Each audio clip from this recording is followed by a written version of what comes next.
ज़हूर मक्सी मज़ीद तफसील देंगे। जी ज़हूर मक्सी। बहुत शुक्रिया जी। ये सिबी के करीब ये लिमजी का इलाका है, कौमी शाहरा N65 पर डाकुओं की फायरिंग से जो है जो टूडी में सवार शख्स था वो जो है जख्मी हो गया, जिसको जो है फौरी तौर पर टीचिंग अस्पताल सिबी मुंतकिल कर दिया गया है।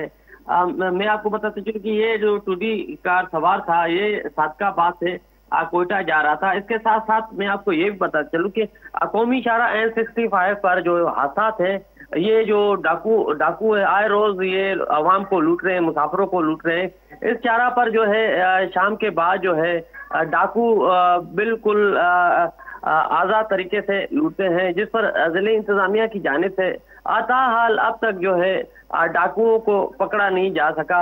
यहाँ पर मैं आपको ये बता चलूं कि नौताल से लेकर जिला कच्छी के जो एरियाज हैं वहां तक जो है रोजाना की बुनियाद पर जो डाकू हैं मुसाफिर गाड़ियों को रोकर लूट लेते हैं और आसान तरीके से फरार हो जाते हैं। और आए रोज जो फायरिंग का सिलसिला है ये भी जारी रहता है, जिससे जो है इंसानी जिंदगियां जो है जाया होने का भी खतरा है। जी बहुत बहुत शुक्रिया ज़हूर।